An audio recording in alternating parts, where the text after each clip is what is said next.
Այսպիսի մի իմաստուն խոսք կա. եթե ուզում ես ինչ-որ մեկին դատել, ապա սկզբից սկսիր հենց քեզանից եւ ուրիշներին հերթ հաստատ չի հասնի։ Այսօրվա սրտի տանիքներովի հերոսուհին մեր բոլորիս կողմից շատ սիրված Լալա Մնացականյանն է, ով միշտ ապրում է մեր հուշերում։ Իսկ այսօր իր հուշերով մեզ հետ կիսվել է իր սիրելի ամուսին, նկարիչ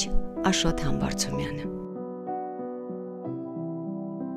Աշոտ, ես ձեզ այնքան շատ եմ սիրում։ Դուք Լալայի հետ իմ ամենասիրելի զույգերից եք ու ես միշտ ձեզանով հիանում էի։ Ու էլ չեմ ասում, որ երբ որ մուտք գործեցի Մհեր Մկրտչյան թատրոն, Լալայի հետ եղավ ու նաև Լալայի շնորհիվ, որովհետև Մարկեսի ներկայացումներ, որտեղ ես պետք է մտնեի, դու դա առաջին ներկայացումն էր, թատրոնի բացումն էր։ Ես պիտի մտնեի մի հատ հատված, որտեղ իր երիտասարդությունն էի։ Ու ես ամեն անգամ, երբ որ կուլիսներից նայում էի այդ ներկայացումը, ամեն անգամ հուզվում էի, ամեն անգամ լաց էի լինում, ամեն անգամ ծիծաղում էի ու իրենից սովորում էի։ Հիշում եմ քնարություն, այդ բոլորը հիշում եմ։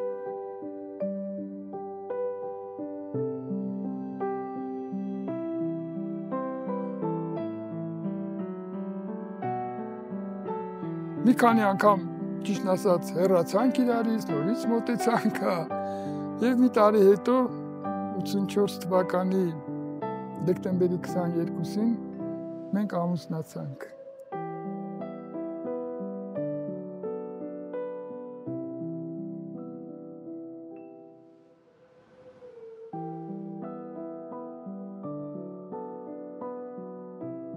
Երկու վառ արվեստագետներ կարողացել են համատեղ հարկի տակ իրար սիրել, իրար օգնել, իրար առաջ մղել, իրար ոգեշնչել, իսկ դուք այդ բացառիկ զույգերից եք իմ համար։ Ես ճիշտն ասած ուրիշ օրինակներ չգիտեմ, մեր մասին էլ չէի մտածել, եթե դու չասեիր։ Անկեղծ եմ ասում։ Մենք ուղղակի ապրել ենք։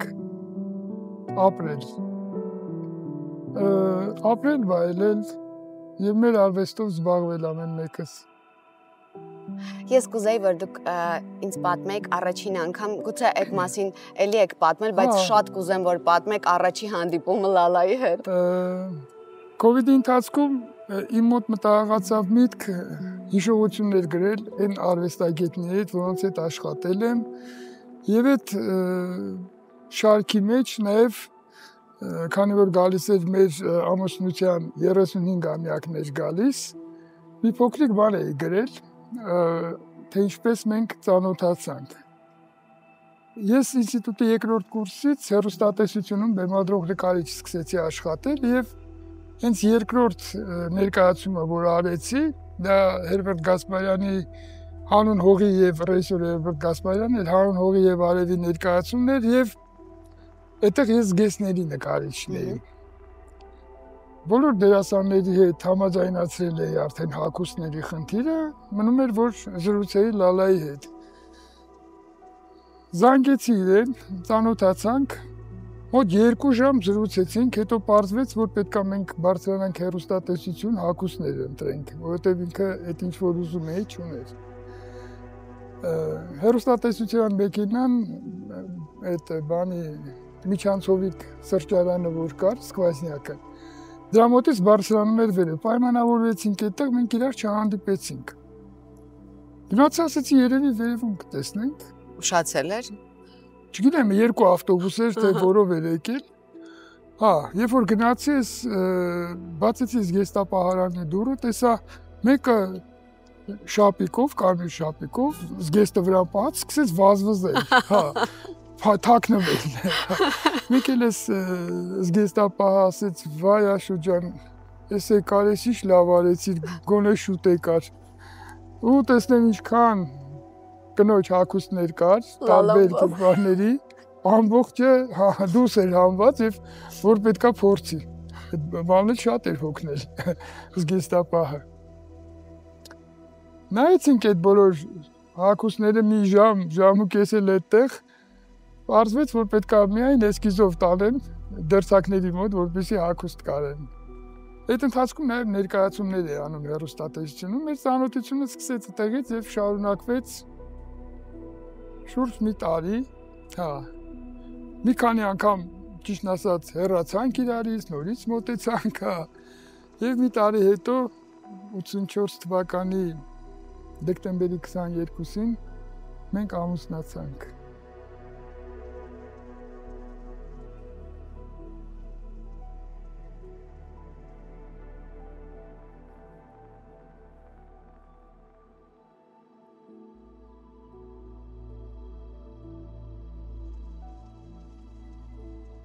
Իսկ Լալային սիրահարվեցիք առաջին հերթին որպես դերասանուհի իրենով հմայվեցիք, թե մարդկային որոշակի գծեր կար, որ իրան բացառիկ էր դարձնում ձեզ համար։ Ես ուզում եմ անկեղծ լինեմ։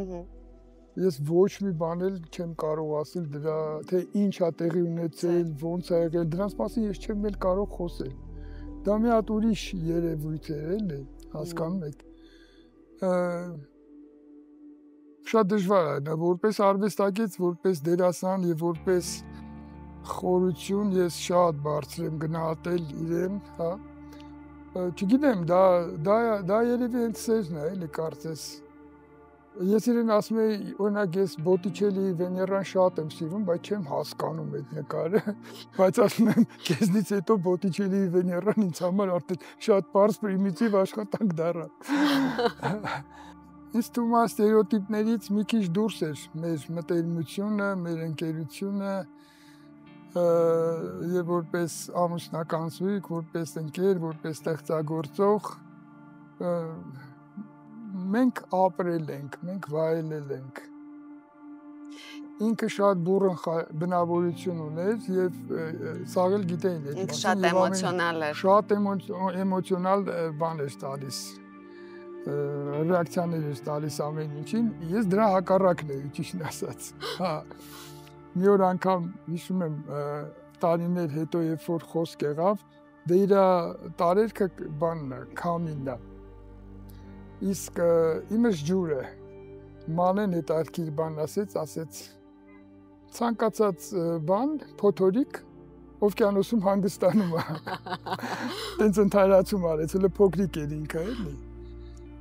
Քնարիկ ջան, ես այնքան շնորհակալ եմ բոլորից, որ ինձ օգնեցին դիմանալու այս մի տարին, անցնելու այդ բոլորը, ես շուրջ մի տարի ոչինչ չեմ արել, այսինքն ոչինչ չեմ ուզել անել։ Նու իրեն հետ կապված ամեն ինչը արել եմ մինչև վերջ, բայց չէի ուզում դրսում աշխատանքներ անել, խուսափում էի դուրս գալուց, բայց դիեզերք ինձ այնպիսի մարդիկ ուղարկեց, որոնք ինձ գիտեք, տարբեր էտապներ սկսեցի ապրել։ Սկզբում իհարկե շատ դժվար էր, որովհետև ես էլ շատ վատ վիճակներ տարա առողջականի հետ կապված, բայց սկսեցի զբաղվել սպորտով, գնալ ֆիթնեսի, բավականին շատ բաներ փոխեց եւ հատկապես շատ բաներ փոխեցին թորնիկներս, հա։ Միշտ էլ տենց զբաղված եղել ենք մեր թորնիկներով, բայց հիմա առավել եւս դա շատ կարեւոր բան դարձավ ու այնքան հետաքրքիր է։ Ես իրան ամեն օր եմ զգում եւ հիմա ուրիշ լրիվ այդ բանը ուրիշ շերտերում է։ Թորնիկներս մի անգամ մոտեցան, ասեցին. «Պապի, գիտես Լալան մահացել է»։ Հիմա չգիտես ոնց բացատրես, ու այնքան ուրախ եմ, որ այդ ժամանակ այդ միտքը հղացավ, այդպես բացատրեցի, ես էլ սկսեցի հասկանալ։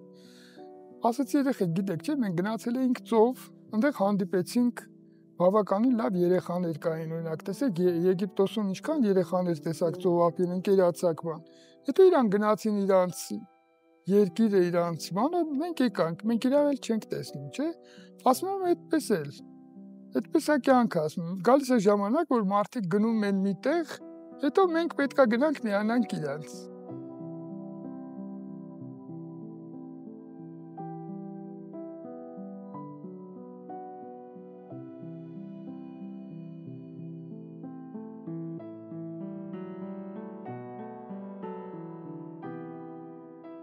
Օրինակ ես հաճախ ինքս ինձ հետ խոսում եմ, երբ որ ես շատ էմոցիոնալ եմ լինում,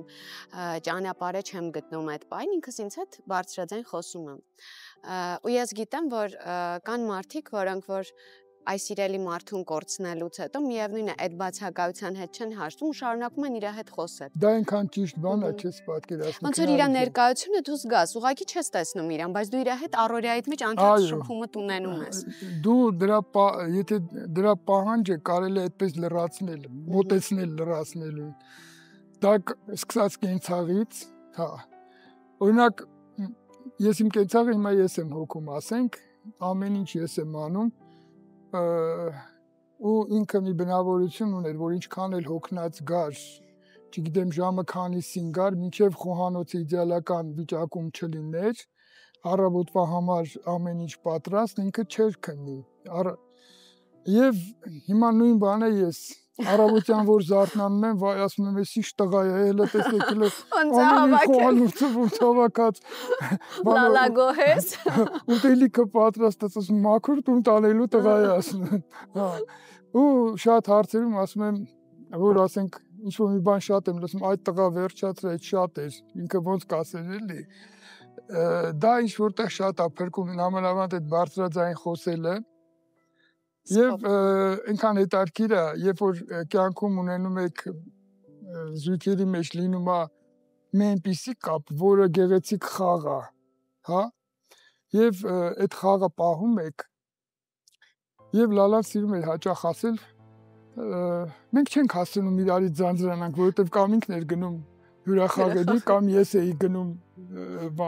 դուրս, եւ մեր զբաղվածությունները հենց էր, որ շատ ուշ էինք գալիս, իրար քիչ էինք տեսնում, ասում միակ բանը դա է, որ երկարակեցության պահելու։ Բայց ես հիշում եմ, որ դուք այնքան ուշադիր էիք իրան նկատմամբ, դուք միշտ իրեն մեքենայով բերում էիք ներկայացման, հետո անպայման մեքենայով տանում էիք, այսինքն դուք միշտ փորձում էիք իր մեջքին կանգնած լինել, երբեմն դա փորձում էիք անել շատ աննկատ կերպով, բայց ձեր ներկայությունը իր մեջքին միշտ կար։ Քնարիք ջան, ես դրա մասին չեմ էլ մտածել, անկեղծ ասած, դա ես չեմ կարծում, որ հերոսություն է կամ ինչ-որ։ Դա նորմալ է, դա այդպես պետք է լինի ուղղակի։ Հա, եթե մենք միասին մի ճանապարհ ենք անցնում, ընտանիք ենք, օջախ ենք ստեղծել, հա, այդտեղ ոչ մի ամոթ բան չկա, ամեն ինչը կիսելու մեջ։ Կանայք հաճախ ուզում են, որ ամուսինը լինի իրանց հայրը, Երբեմն ուզում են, որ լինի իրանց ընկերը։ Ինձ թվում է դուք այդ ամուսիններն եք, ուզում մի քիչ այդ մասին պատմեք, որտեղ միասին սիրելով ապրել այդքան տարիներ, հաստատ եղել են ձեր ասած պատերազմները, չգիտեմ, կոտրված սրտերը, հետո ջերմությունը, ել ավելի բուռն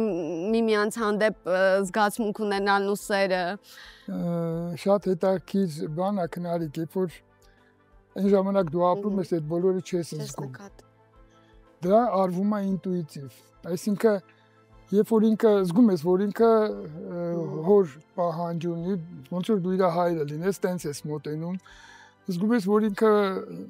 եղբոր պահանջ ունի, դու իր համար դառնում ես եղբայր եւ հակառակը, ինչու՞ չէ։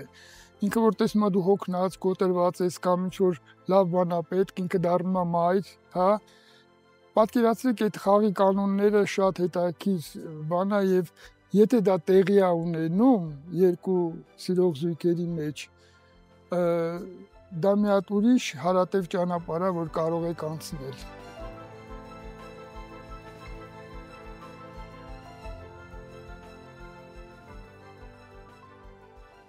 Լալան նոր էինք ամուսնացել եւ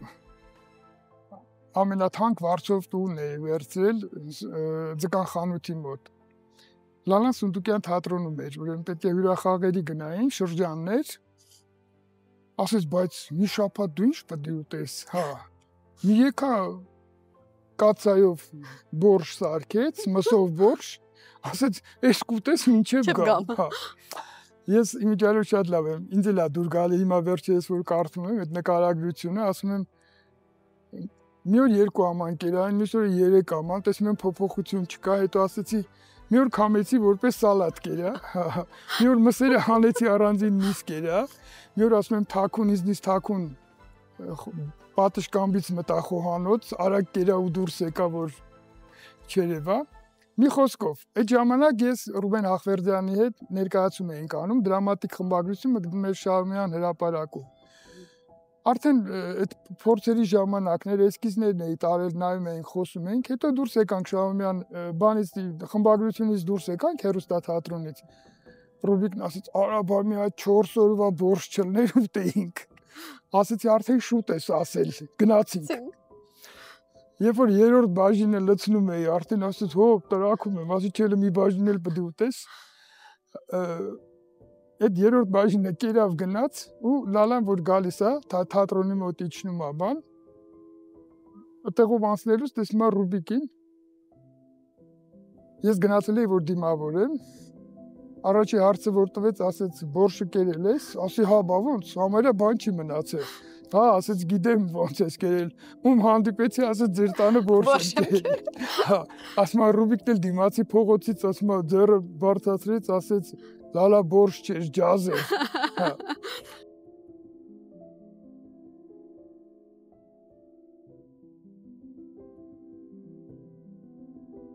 Ռումինական բաճկոն էր բերել ինձ, չգիտեմ որ գյուղից էր վերցել, այն ժամանակ դե ընդունված էր որ տարբեր շրջաններում տենց արտասահմանյան բաներ ուղարկում էին, էլ այնտեղ խանութներ կար, որ տեսնեիր կիլոգրամով մեխա դրած, կարակա դրած, այդ բաճկոնն է կախած, ով ինչումներ կա։ Այնպես ֆիրմային հագուստներ էին լինում, հա։ Մեկ էլ այդ պարզեց այդ բաճկոնն է ինձ։ Ու շատ հետաքրքիր էր։ Հակա հենց վրայովս էր։ Ու ինչ բարձվեց, որ թատրոնի ինչքան տղամարդ կա, մի 3 անգամ հագցրել էր այդ, որպեսզի համոզվի վրա կլինի, թե չէ, հա։ Ու վերջում բարձվել էր, որ մոտի գումարը քիչ է։ Չի հերիքում բաճկոն։ Ամբողջ թատրոնից այդ գումարներ էր վերցրել, այդ բաճկոնը առել էին։ Առաջի օրը, որ ես իրան ուղեկցեցի բան, այդ հյուրախաղից հետո թատրոն, բոլորը հարցնում են, այդ բաճկոնը վրա տեղավ, ոնց էր, գույնը դուրը տեկավ, չափսովը էր, ստիպված մյուս գնալուց, չնայած տաք եղանակ էր բան, բայց այդ բաճկոնը հակա, որ տեսնեն էլի ոնց է։ Ու ասեմ, այդ բաճկոնով շատ եմ շրջագայել, մինչև հիմա կա ինքը, հիմա թևերը անջատել եմ, հագնում եմ արվեստանոցում, նկարելու ժամանակ եմ հագնում, դրա էներգետիկան շատ մեծ էներգետիկա է։ Սրտի տանիքներով։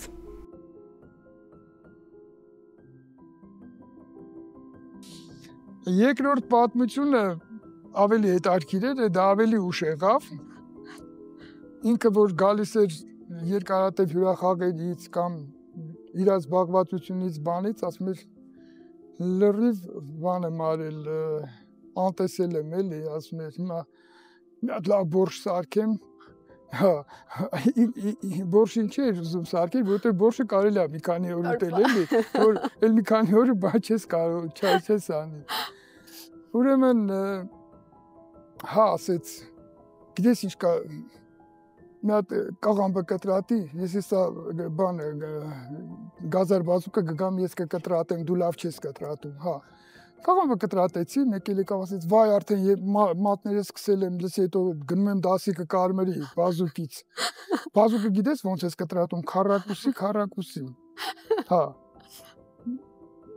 Ասեցի լավ առաջ գազարը կտրատեմ, հետո բազուկը։ Գազարը կտրատեցի, հավանեց ոնց եմ կտրատում։ Սկսեցի բազուկը կտրատել, մեկ էլ եկավ, էս ինչ ես անում, այ բորշը դրա համար համով չի լինի, բան։ Ես ես տղայից պետք է բաժանվեմ, ասեցի շտոպ, շուտ ես ասել։ Բայց հետո ասել էր Աշոտ ջան, սոխառացնել կանես, հետո Այդ ուրեմն ինքը որ ամեն ինչ պատրաստել, ասեց դրանք թող լինի, ես կգամ, կխառնեմ, կդնեմ բանի։ Բորշը կպատրաստեմ։ Զանգից ասեց, լսի սոխնել կտրատի ու մի հատ էլ կարտոֆիլ էլի։ Էդ էլ կտրատեցի, զանգից ասեց, այդ բոլորը կտրատել ես, ասեցի հա։ Լսի դիր վրան ջուրը լցրու, հա։ Ես մինչև հասնեմ։ Մեկ էլ մի քիչ հետո զանգեց ասեց Աշվ արդեն դրել ես վրեն, ասում եմ հələ դեռ չէ։ Լավ է մի դիր վրեն, արի գնանք խնկալի ուտելու։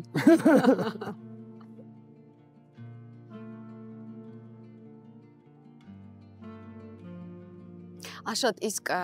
դուք իրան խանդում եք ու ցույց եք տալիս ձեր խանդը, որովհետև ինքը շատ վառ կերպար էր, ինքը անդադ հյուրախաղերի էր, տարբեր գործընկերներ ուներ, խաղընկերներ ուներ։ Գիտես ոնց քնարիկ ջան, շատ հետաքրքիր հարց է այդ եւ այդ շատերին է ինձ թվում հուզում։ Ես կարծում եմ, որ չխանդող տղամարդ չկա։ Ուղղակի այդ խանդը հարկավոր է կամաց քչացնել։ Հա։ Բայց մի կարևոր բան կա, եթե դու վստահում ես, հավատում ես, այդ խանդը տեղ վերանում է։ Դու ամուսնացել ես դերասանուհու հետ, գեղեցիկ դերասանուհու, վառ կերպարի հետ, այդտեղ արդեն մնացած հարցերը բան է լինում, երկրորդական պլան է գնում։ Մի շատ հետաքրքիր դեպք եղավ։ Ինձ էլի էին այդ հարցը տալիս։ Ես մշակույթի նախարարությունը գեղարվեստական արտադրական կոմբինատ ուներ, որի գլխավոր նկարիչը եւ գեղարվեստական ղեկավարն է եւ այդ այդտեղ աշխատող պաշտոնյաներից մեկը մի օր դե լալան սկսեց Հարութի հետ ինչ կա չկանել, բան անել, մեր բակը նկարվել, բան։ Մի օր ասեց աշու, չես խանդում, ինքն էլ կնոջը դավաճանում էր, հա։ Եվ ինչն էր հետաքրքիր, ասեցի լսի, որ կինը ուզենա, դու ուզում ես դուռը փակի գնա, ինքը քեզ կդավաճանի։ Ինքն էլ միշտ կինը փակ վիճակում էր իրարց բանը, կինը համարյա տնից դուրս չէր գալի։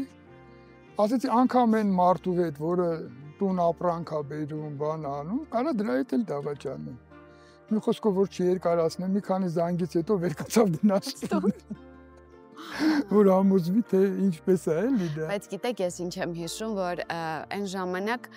դե տաքսիներ չկային, մեքենաները քիչ էին, երբ որ տարբեր մեքենաներ բերում են լալային տուն, երեկոյան նկարահանումից կամ ելույթից կամ հյուրախաղից հետո։ Ու մի անգամ ինքը որ դուք տեսնում եք, որ ինքը մի քիչ հեռու է կանգնացրել տվել այդ մեքենան դալանի մոտ, որ հարևանները չտեսնեն։ Դե այդ ժամանակ շատ հաճախ, ասենք Ազատ Գասպարյանի մյուս ասմունքողների հետ, ասմունքի բանով գնում էին տարբեր շրջաններ, չէ, ասենք թեկուզ, եւ իրենց հետ լինում էր Երվանդ Ղազանչյանը, մի խոսքով շատ անվանի մեր արվեստագետները բանով։ Դե վերջում բնականաբար շատ ուշ է վերջանում շրջաններից գալուց, մի անգամ ուշ գալիս էի, տեսա որ մեքենան, մենք ապրում ենք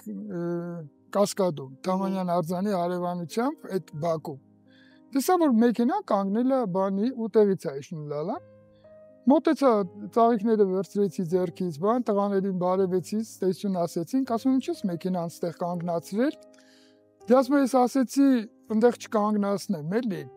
Որ հարևանները ամեն անգամ տեսնեն տարբեր մեքենաներից գիշեր ժամին իջնում։ Ասեց ուրեմն սրանից հետո գալիս ես ուղիղ կանգնացնում ես այդ մուտքի մոտ,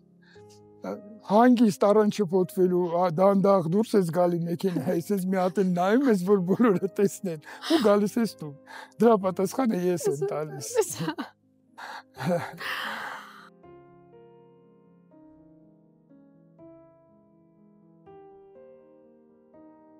Հետաքրքիր էր, երբ դες մանեին ամեն օր ձեռքը բռնած, բանից Թամանյան արձանի մոտից ստանում էի Գարեգին Հովսեփյանի դպրոցը, բանի մոտ, այդ գլխավոր փոստատան մոտի դպրոցը։ Հետո որոշեցի, որ այնց անեմ, որ ինքը ինքնուրույն դառնա, սկսեցի կողքով գնալ։ Ասում եմ մենք իրար հետ չենք, մարդկանց հետ անցի, հա։ Տենց մի որոշ ժամանակ էլ այդպես, հետո ես ասեցի դու մենակ պետք է անցնես, ես դիմացի մայթով եմ գնում։ Ու մի օր ասեցի դու այսօր ինքնուրույն պետք է գնաս։ Հա, նաև ես որոշեցի ճանապարհը կրճատեմ, հասնում էի մինչև Թումանյան փողոց, ասում էի հիմա դու գնա։ Տենց կամանց սովորելով, բայց ես ու մի օր ինքը արդեն մենակ պետք է գնար, չնայած ես հետևեցի։ Թաքուն հետևեցի ոնց է փողոցը անցնում, ինչա դե երեխա է, էլի։ Մի օր լալան գալիս է դասից, ուրեմն մեկ էլ տեսնում մանեն երթուղայի տաքսի, ինչ դու ինչ կլինես, որ ասում աչքերը թռել էր քյալ են, ասում աչքերս թռավ քյալ ես։ Դուք չէիք զգուշացրել Լալային, որ դուք երեխուն չեք վերցնում։ Գաղտնիք էիք բան, որ արդեն մանեն ինքնուրույն է։ Մի անգամ մանեն ասեց, հայրիկ, իսկ մամային չասենք, ասեց, եթե ինքը չի հարցրի, ինչի ասենք։ Եթե կհարցնի, անպայման կասենք, հա, ոչ մի թաքցնելու բան չկա։ Ու ինչեր մենք կասեինք, մենք արդեն բռնվեցինք, հա։ Մեկ էլ տեսնեմ հայնացած, գույնը գցած, գալիս է մանեի ձեռը բռնած, պատկերացնում ես, ասում է, երթուղային տաքսիից եկել է իջել է, ասում է, բան, ասում եմ, հա, ինչ կա տեղ շատ հանգիստ, մեկ էլ մանեն ասում է, մի ամիս է ես մենակ եմ գնում դասի գալիս, ես ասեցի, վсё, ես իմ վերջը գալիս է արդեն, հա, նու հետո, որ ամեն ինչ հանգստացավ, ինքն էլ հասկացավ, որ ճիշտ է այդպես էլի, որ ինքնուրույն դառնալ։ Իսկ քանի տարեկան էր մանեն։ Մանեն երևի 3-րդ դասարան կլիներ, կամ 2-րդ դասարանի վերջը տենց էլի, փոքր էր դեռ։ Իսկ երբ որ մանեն սիրահարվել էր, առաջինում հետ էր կիսվում ձեզ հետ, թե լալայի։ Չէ, ինքը երկուսիս էլ հավասար բան արել էլի, բայց բաներ կար, ինքը գիտեր, որ լալայի ռեակցիան շատ բուրըն է, հա, առաջինը ձեզ էր ասում է։ Իրան ասենք, թե ոչ, դե ինձ թվում է, եթե տղա լիներ, անպայման լալայի կասես, հա, աղջիկ, հոր և աղջկա կապը ուրիշ է, էլի։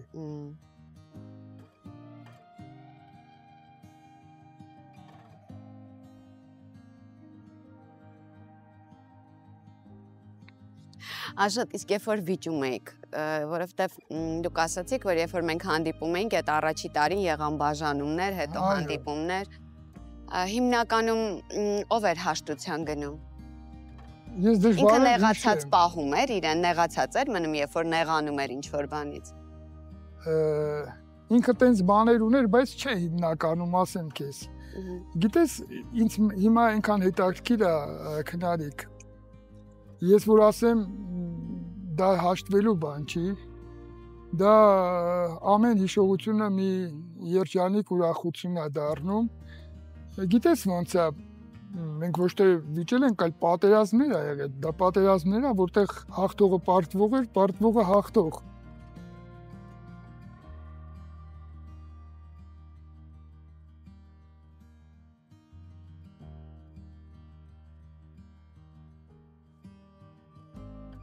Լալան ոնց էր պատմում ինքը իր մեքենա վարելու մասին, որ չէր սիրում կանել ու այդ խնդրում էր օտար տղամարդկանց, որ ասում էր, չեք, ու ասում էր մունաթով էլ ասում էի, չեք կարողանում, այս մեքենան մի հատ եկեք կայան եք, հա, չեք տեսնում, չեմ կարողանում։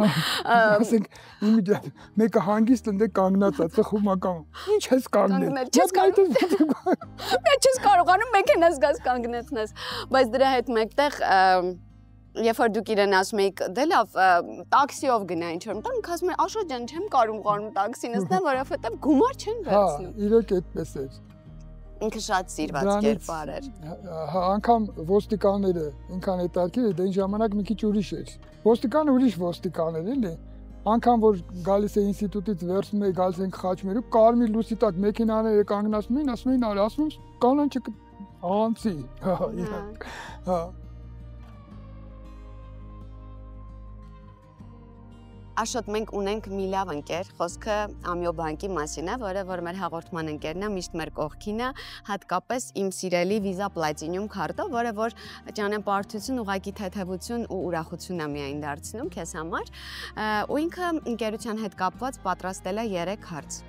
Ու մեզ համար շատ հետաքրքիր է, թե մեր շատ սիրելի Լալան Մնացականյան ընկերության մեջ ինչն էր ամենից շատը կարևորում։ Ես ասեմ, Լալան շատ մեծ ընկեր էր, մարդկային հատկանիշներով էր ընտրում։ Որոնք են այն 3 կարևոր կետերը, որ պիտի մարդ ունենա այդ Երևի առաջինը դա կլինի ազնվությունը, նվիրվածությունը, պետք գալու, իրան ծառայելու այդ կարողությունը, էլի, որ դա սահման չունի։ Աշոտ, եթե դուք ունեք Ամյո բանկի Visa Platinum քարտը,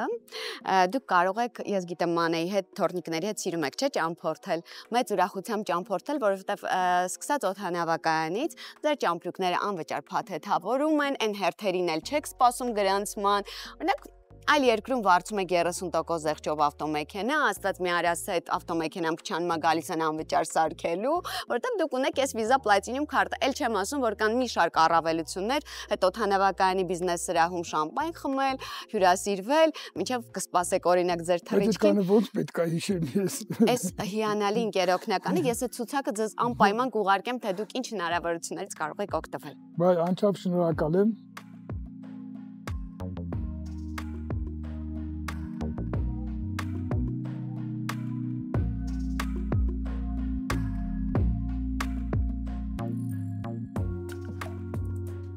Ես հիշում եմ, որ Լալան վերջի տարիներին, վերջի 2-3 տարիներին առհասարակ ինքը փորձում էր զերծ մնալ որևէ հարցազրույցից։ Ես էլ եմ իր հետ զրուցել, այն դեպքում, երբ որ ինքը ինձ շատ էր սիրում, մենք շատ մտերիմ էինք, բայց հասկանում էի, որ ինքը խոսափում էր ու իր մոտ կար մեծ հիասթափություն ամեն ինչից ու ինքը մի տեսակ պարփակվել էր ինքը իր մեջ։ Քնարիկ ջան, ոչ թե իր մեջ էր պարփակվել, այլ ինքը հասկացավ, որ այս դաշտում դու կարող ես մի բան ասես, լրի ուրիշ մեկնաբանություն անեն, այդ կոնտեքստից հանեն այդ ասածը եւ առանցին ուրիշ կերպ մատուցեն, եւ այդ բաները ոչ մեկից պետք չէր, հա։ Բայց էլի չէր դադարում, որ ինքը այն, ինչ ասեմ, աննորմալ նվիրվածությամբ սիրի այս հողը, սիրի երկիրը, սիրի ժողովրդին, այն հասարակ մարդկանցից ժողովրդից սկսած բանը այն թե ընկերությունը, թե հասնելը, հա, թե օգնություն ունենալը։ Ինքը վախեր ուներ, Աշոտ։ Մեկ երբևէ ինչ-որ մահվան մասին ինքը խոսում էր, ինքը վախենում էր։ Չեմ կարծում, չէ, այդպես բաներ ինքը չէր ցույց տալիս, ընդհակառակ։ Ինքը իր մի տեղը որ բան աներ, ինքը ասել էս հեչ պետք չէ էլի իր բան, տենց բաներ չուներ։ Թե այնքան ցավա կանցնի բան։ Դե ինքը այդ զբաղվածության հետ միասին ինքը իր հետ շատ էր աշխատում։ Ինքը պարապում էր լեզու, ինքը իր օրագիրներ գրում ամեն օր մտքեր, բաներ, ինքը ամբողջ օրը էզոթերիկ գրականություններ կամ կարդում կամ լսում հեղինակներին, անգամ են բան պատրաստելուց, չգիտեմ, մի խոսքով։ Իսկ ինքը տոներ սիրում էր։ Քնարիկ ջան, մեր արվեստանոցը մի հատ տոն էր։ Այդ իմ արվեստանոցը Կասկադում որ կար, դու պատկերացրա քաղաքի կենտրոնում դիմացի Գեղարվեստի ակադեմիան, այդ ժամանակ մետրո թատրոն,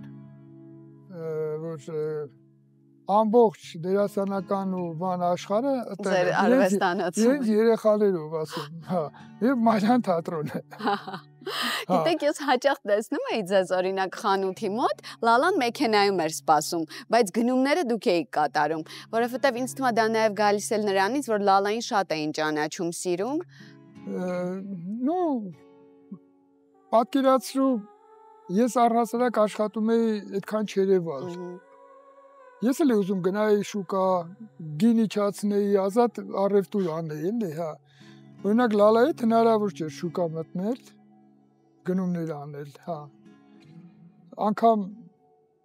ինքը բան էր անում, գլխարկ էր դնում բան, որ իրար չճանաչեն, բայց ձայնից դու մի անգամից կճանաչեն։ Անգամ մի անգամ դեպք եղավ, որ ասեց, «Սպասի, դու Լալա Մնացականյանը չես», ասես, «Չէ, ես չեմ»։ Նման ասում եք, մեկ էլ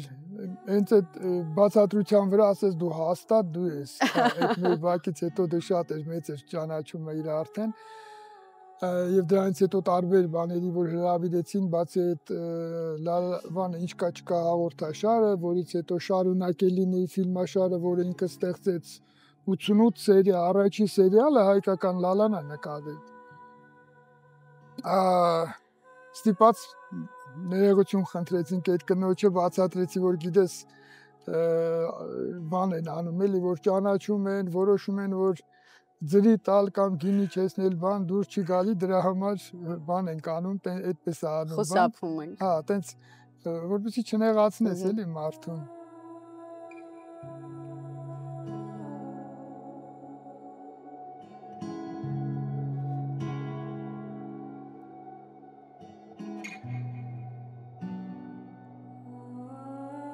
Շատերը ովքեր որ արդեն ունեն Իտալ Սոլարի արևային կայանները, վահանակները տեղադրած իրենց տանիքներում, վստահ եմ, որ չեն անհանգստանում, որ իրենց խափում են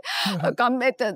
թիվը շատ են գրում, որովհետև առհասարակ ով որ տեղադրում է Իտալ Սոլարի արևային կայան, ինքը առհասարակ մոռանում է հոսանքի համար որևէ լումա վճարելու մասին։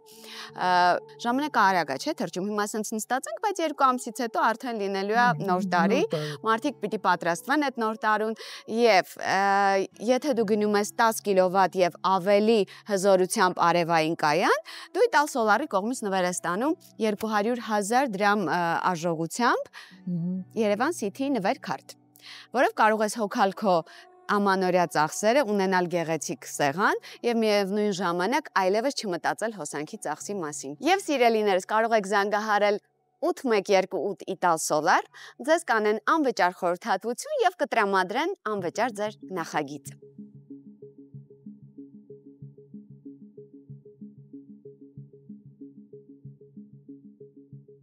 Գինի խմելը տանիքում մեկ այլ խորհուրդ ունի մեր սրտի տանիքներովի համար։ Ես ուզում եմ, որ հիմա խմենք ֆրունզիկ գինին, որը Պրոշյանի գինու եւ կոնյակի գործարանի կողմից է ստեղծված, ու իրենք փորձել են իրենց սերը, ջերմությունը, նաեւ ժողովրդի սերը ֆրունզիկի հանդեպ ներդնել այս գինու մեջ, ինձ թվում է ստացվել է։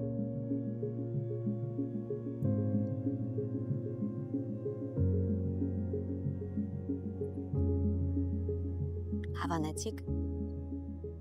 Հա, մենք գինի շատ ենք խմել, այդ գինի սիրում ենք։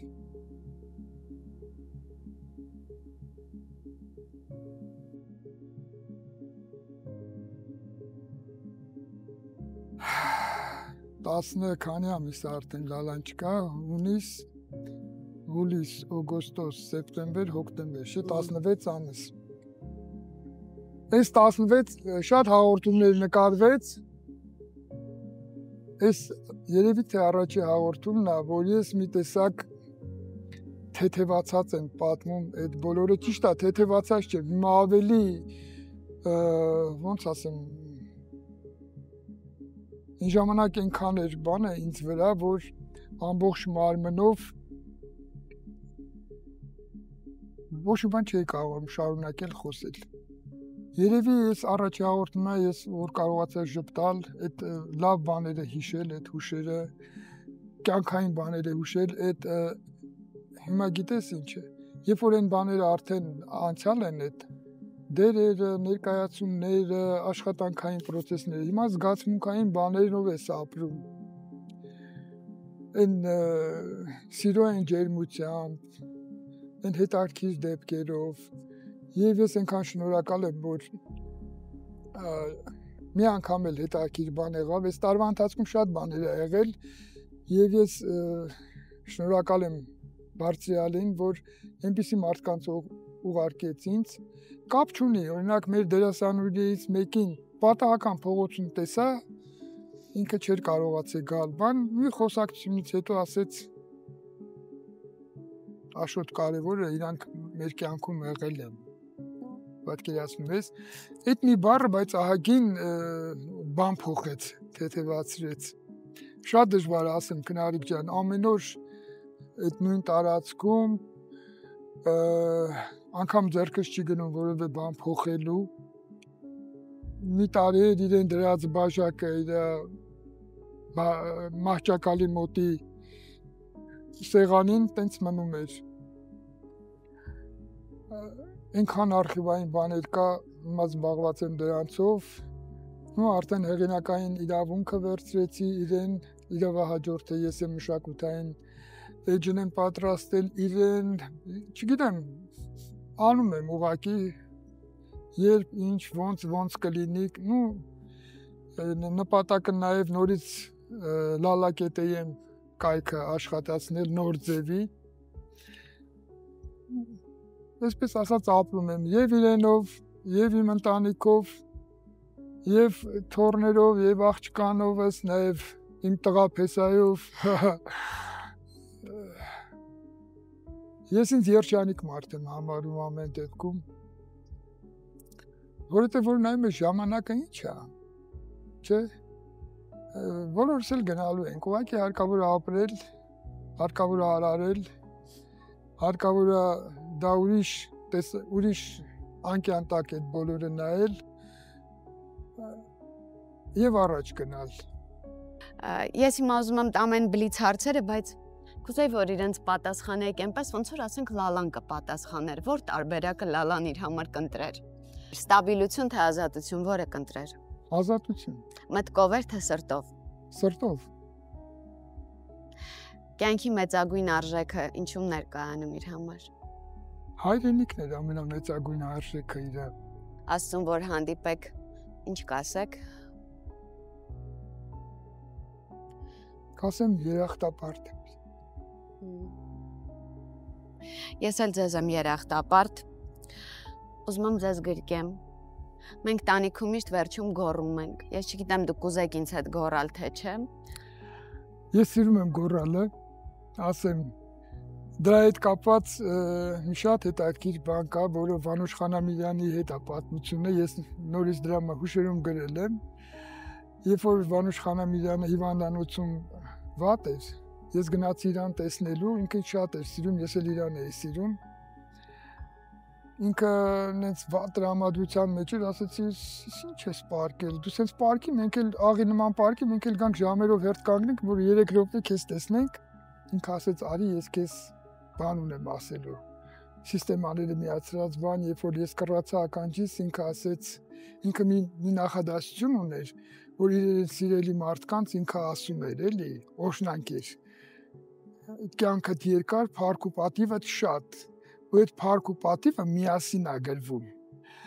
ասեց, այս բառը տալիս եմ, որ դու օգտագործես, չես պատկերացնի ինձ հուզիչ էր այդ պահին, ես հիմա որ ասում եմ իր շնչառությունը իմ ուսերի վրա զգում եմ թիկունքիս, ոնց որ ու անցավ մի օր, որ գնացել էինք Արագած, ամենաբարձր տեղը կանգնած, ես այդ մասին գրել եմ, ճիշտ է, բայց ուզում եմ նորից դրա մասին խոսեմ, ես ինչքան ուժ ունեի, ինչքան ձայն կար, գոռացի, բանը երևում էր, Երևանն էր երևում, աշտարակն էր երևում, գոռացի կյանքդ երկար, փառք ու պատիվդ շատ, Հայաստան, ու ձայնս կտրվեց, քանի օր էր ձայն չունեի, եկել էի, ուզում եմ ասեմ, քնարիկ ջան, այդ գոռալը շատ դրական, շատ մեծ բան է, շատ ճիշտ էներգետիկա է, և քանի որ երկուսս էլ շատ ենք սիրել Մուշեղիչին, ինքը մի շատ հետաքրքիր բան ունի, գիտես չէ երևի այդ, չես լսել իր այդ տողերը, ասում է, մարդ ծնվելուց երբ որ ճիչ է արձակում գոռոց, ամբողջ կյանքը գնում է դրա հետևից, այնուհետև գնում է դրա հետևից, դրան հասնելու համար, եկեք գրկեմ ձեզ, սիրում եմ ձեզ շատ,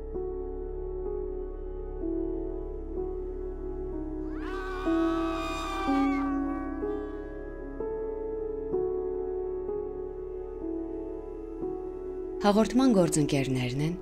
Իտալ Սոլարը, Ամիո բանկը, Պրոշյանի գինու և կոնյակի գործարանը։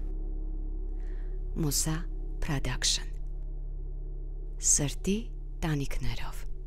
Շնորհակալություն Թինա Թևոսյան Բյութի Սենտրին։